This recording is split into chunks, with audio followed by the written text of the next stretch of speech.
Have you ever had where you're trying to maybe create something new, or you're just finding yourself kind of in the same pattern where you're kind of looping and you're kind of spiraling because you just feel dysregulated?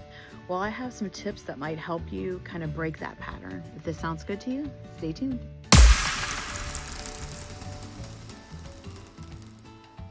Hello, this is Michelle with the Glimmers of Intuition, and thank you for joining me for another video. Today I'm going to talk about neurological regulation and what this entails, and how this can be kind of a game changer in what you're trying to create, kind of just better in your life. I found that when I mastered this was a huge game changer for me. So I hope this can provide value. And if it does, don't forget to like and subscribe, and maybe it could help somebody else. The first thing I want to get into is deep breathing. There's many different types. I subscribe to the box breathing method, but there's a lot of different ones. You can just kind of Google it, or even just look on YouTube. There's a bunch on there that kind of describe what could help and benefit you. Breathing is so great in the sense that it brings us kind of back to, it kind of brings us out of that fight or flight, that you might be experiencing, just getting triggered from something that's not even really happening in front of you. Triggers are just kind of past stories that are coming up. They're there to protect us, but sometimes they do kind of prevent us from moving forward, especially if you're doing something new, like maybe you're going for a job that you've never worked in that field before, or maybe you're in a new career, or maybe you're becoming an entrepreneur and you've just never done this before, or you're going from, you've always had kind of dysregulated relationships and you're going into more of a regulated relationship.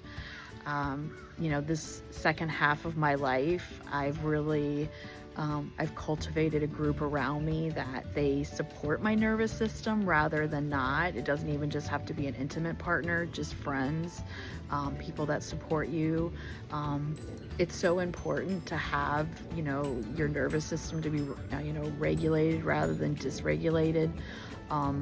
In the past, I'm neurodivergent, so I used to think that I'd have to kind of mask the way I was to kind of fit in, and what I didn't realize was that it was just killing me on the inside. Whereas now, it's kind of a privilege to be kind of close to me, and not in a mean, narcissistic, condescending way, but more of just a self-acceptance and kind of self-love kind of way, just being more in tune to what I need. So if you're, working on this process, don't give up.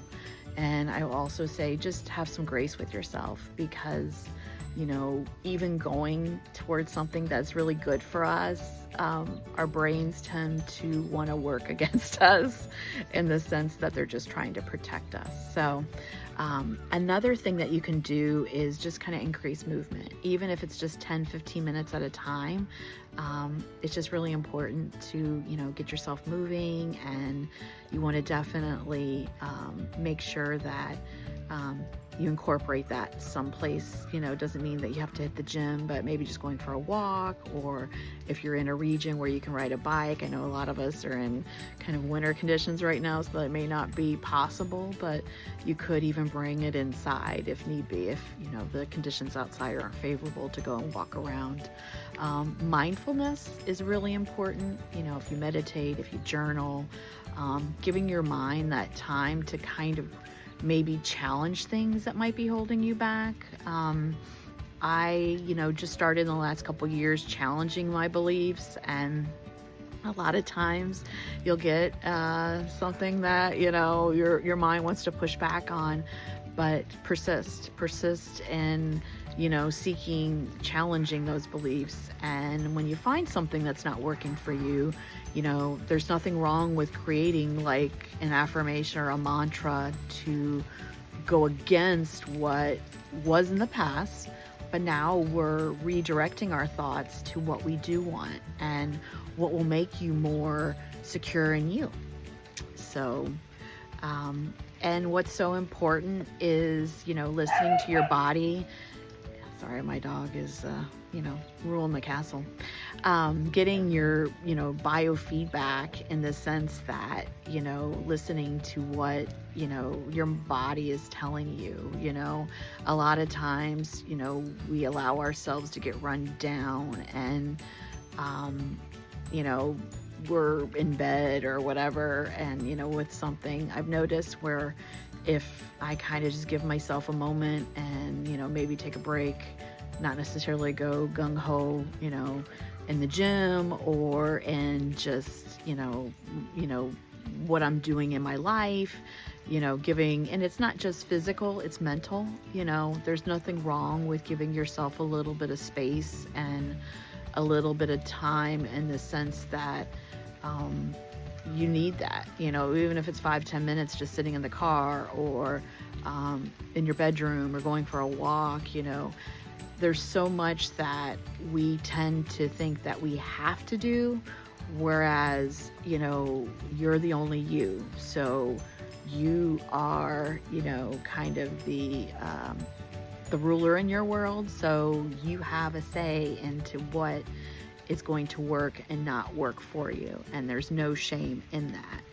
And our physiological health is very important. It's the ability to maintain body systems working together to adapt challenges and maintain balance.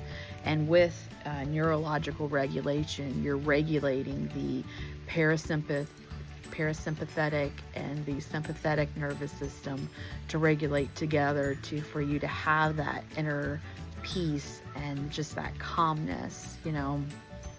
A mantra that I say to myself is that I'm calm like a day at the spa, and I know that sounds silly, but little mantras that we tell ourselves actually kind of come out and begin to be in our reality, and it allows us to kind of self-regulate better. And when you're self-regulated, you have more of a level head, and it just allows you to allow love and abundance and success and all these things to kind of be more attracted to you than deflected from you. So, and sleep is so important. I used to be like, oh, I have enough time to sleep when I'm dead. And in certain circumstances that might apply, but for the majority of the time, I really like to get 7 to 9 hours sleep.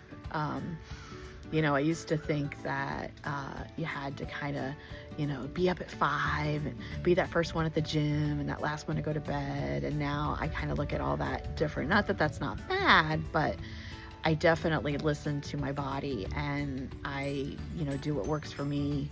I'm more of a night owl. I love being up in the evening. My kids, of course, a lot, allowed me to, expand my horizons and having to be up early. But, there's nothing wrong with giving yourself that opportunity to sleep into. I think there's a lot of shame that goes around sometimes. And I'm here to tell you that it works both ways. You do what works for you.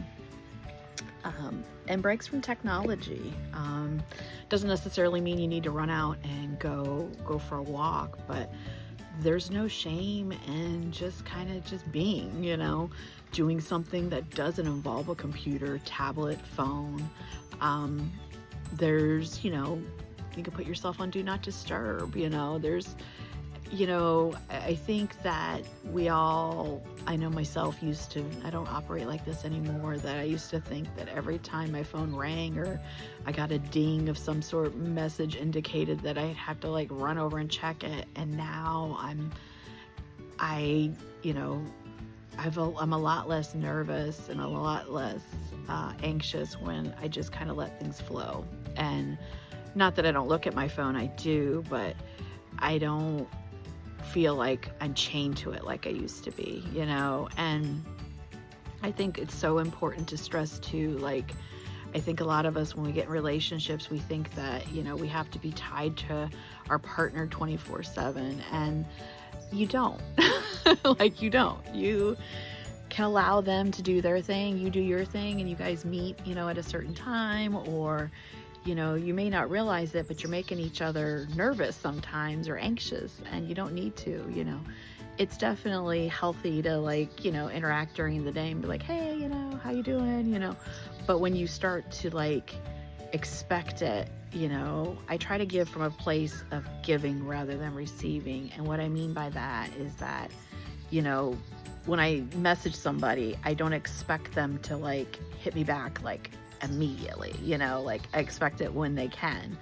And that seems to work really well for me. And, when you're changing, either dynamics with people or the dynamic with yourself, we tend to think that if we're getting it, it's a little uncomfortable that we're doing something wrong. And I'm here to tell you that you're not, just keep going. And, it eventually will become your norm, and that anxious side will kind of cease to exist, because you're feeding it calm, you're feeding it relaxation, you're feeding it things that are, good for your nervous system.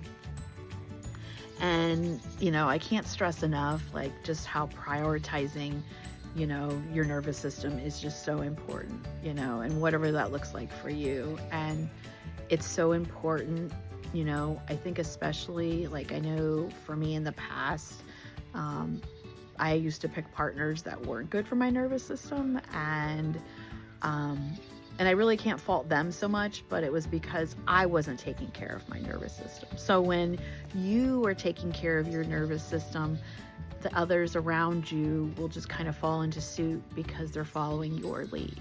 You are in charge of how people treat you, because how you treat you is so important. So I just appreciate you watching this video. I hope you got some value from it. And until next time, take care.